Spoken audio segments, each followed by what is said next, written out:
Hello everyone, Jeff here. So we didn't have a video a week ago. If you aren't following on Discord, the reason for that was because I had some relatives in town. I was just kind of taking a week off, honestly, doing other things. Had a bit of a few personal things I had to take care of. So I had a really great week, but when I come back this week and I started working on Antilia, I started to notice that it was difficult to get back into things because there are a lot of just kind of like these accumulated glitches and bugs that have slowly crept into Antilia.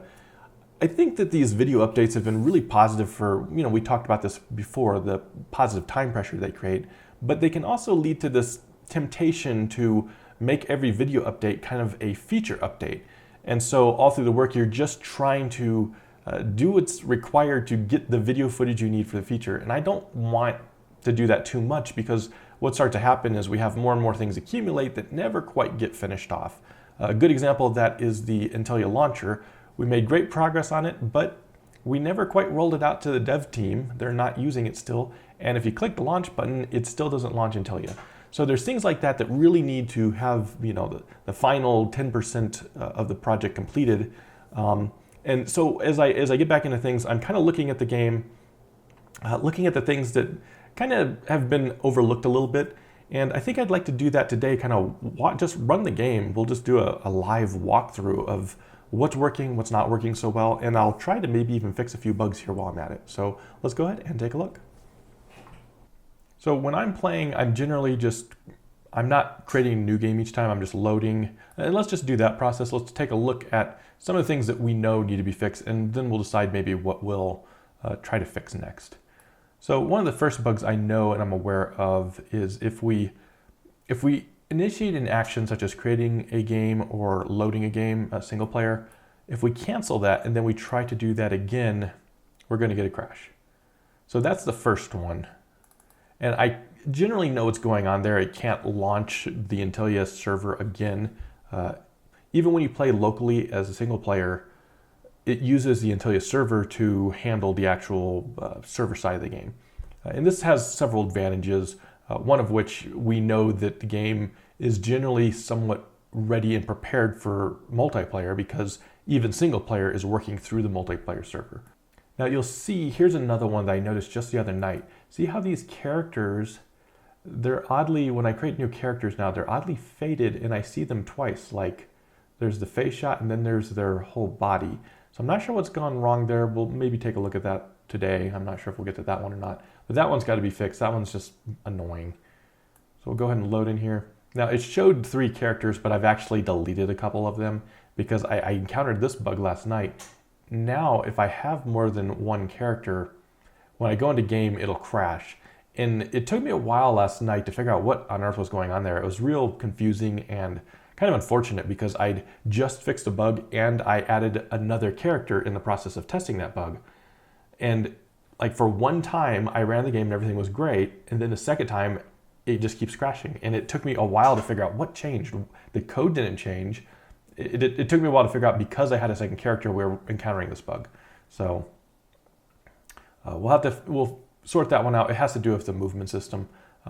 I know where that bug is located and have some good ideas how to fix that one. So let's go ahead and jump into game finally. So here's one that I am aware of, and it is kind of maybe one I can maybe just do right now, is when you're looking at the water, you don't see any clutter until you get below the water plane, and then the clutter appears. And that just has to do with this diffraction texture. We're not rendering static geometry into it. So that's an easy fix. I'll try and get to that one today. Another one that I'd really like to try and get to today, it's more important than like the create character images and stuff not being quite right, is just the movement in general feels very odd. Like sometimes when you're walking uphill, it feels great. And then when you walk downhill, you kind of get hung up on things, and it's kind of strange. Something to do with the way I've implemented jumping and gravity. You can see I still have the jump in there even though we don't have a jump animation yet. So something to do with the character movement isn't quite right. I need to sort that out. And also this behavior when something gets between the camera and the player. It's okay. It can be a little glitchy though, or a little confusing, just like when that happens. When you just pass behind an object, see, like right here, it doesn't do it, but when you get close enough, then it does. A little odd behavior there. Also, another one that's real annoying is if you get close to the character you can't zoom back out. So maybe we can fix that one today because that's really annoying. And it's exactly this kind of thing that I want to kind of try and address today. All these little things that if I were to hand this to the other developers, which I'm trying to do, I'm trying to finish up the, oh, did you see the, there's a flicker there. It only seems to be affecting that terrain layer. Interesting. So let's look into that one. But anyway, as I was saying, if we do prepare the launcher and give it to the other developers so that they can start testing, it doesn't make sense to hand it to them when there's this many little glitches and bugs, because they'll just immediately start reporting all these things to me. And especially in the case of things that I already know about, it's frustrating because it's a waste of everyone's time. So I'd much rather fix as many bugs as I can that are obvious and easy to fix before I hand this to the other developers, because I just don't want to be inundated with a bunch of glitches that I'm aware of, but you know, we're gonna have to do something about. Overall, I'm pretty happy with the water. Those glitches, like what right here, there's a page boundary. Unfortunately, there's not much I can do about that right now, but it's definitely on my list. I don't like those little hiccups. Let's test the axe swing. Yeah. Real hard to hit these with this narrow axe head. Huh.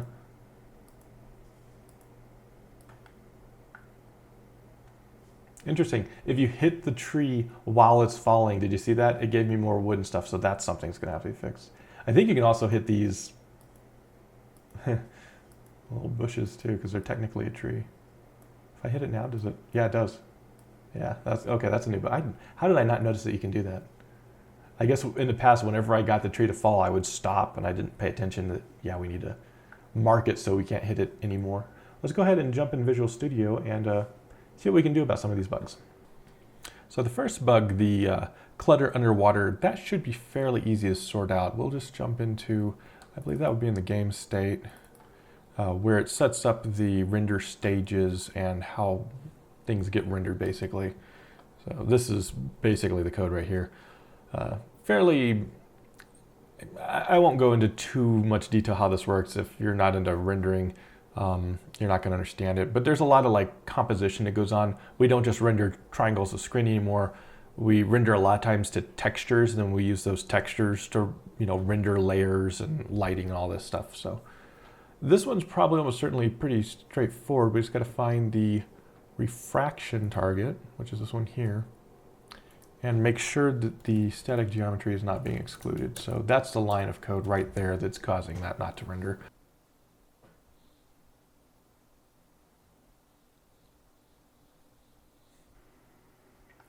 So let's see if this is any better. I do see green. Ooh. Yeah, so something's not quite right here. Okay, I know what's going on. Yeah. So we're rendering the scene right now using deferred rendering. And I think what's happening, and I think now I understand why we turned this off. It looks like it was a deliberate choice.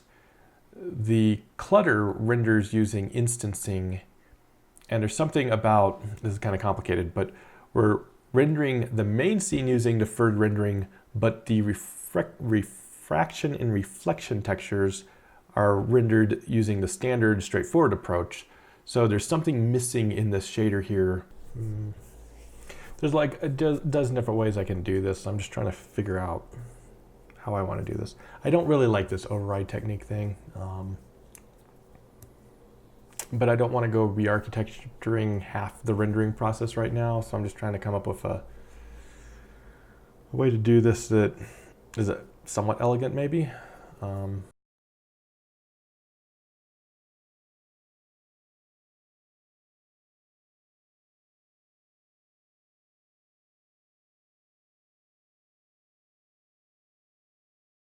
While that's compiling, maybe I'll just mention this. I recently ended up getting a 3D printer, and those on Discord have seen these already. I don't know if I can get this to, if I can get the camera to focus on this. If I get out of the shot, sometimes it's a little easier for it to focus, so have some sort of face rec feature. So this is an exploration marker. I 3D printed it, did a little painting on it. I've been playing around with various things. Here's the Reisui character. I don't know if, you know, that's going to come in very clear. So I've been playing around with 3D printing and the Antilia stuff. I'm thinking about Patreon rewards. It's still early. It's just something I'm considering. Another thing I've been printing is these kind of magic crystals. I've got quite a few of them. I've been printing them in different materials, different sizes and scales. Here's one I kind of did a little painting work on. And some of these are kind of neat because they use a color change plastic, so they have kind of a cool effect with them. Others are neat because I've deliberately, with some of these, used different infill patterns that look cool when you light them up from below and stuff. So here's one of the heat-sensitive ones. You can see it's kind of getting yellow on the edges.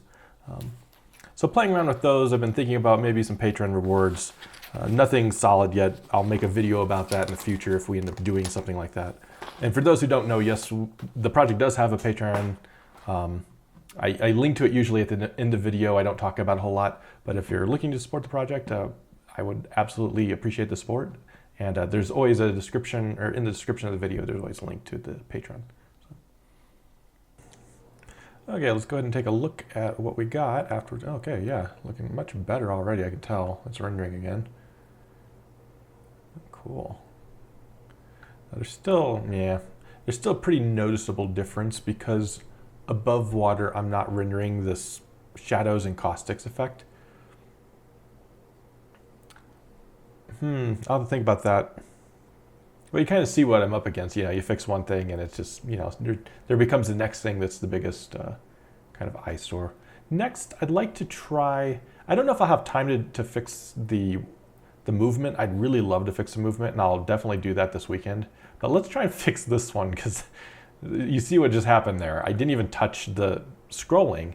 Just by passing by some tree, it zoomed in my character, and then I got stuck inside, and just this nonsense. I'm not zooming in or out or anything right now. It's just nonsense. So I'm going to try and work on that a little bit here. Now, it is already getting kind of late in the day. It's about 4:30, and I don't know how long this will take. So if this ends up taking past around 5:30, I may have to kind of call it quits, because I've been kind of collecting the video footage, and I know I've collected quite a bit of footage. I don't know how much I can chop this down.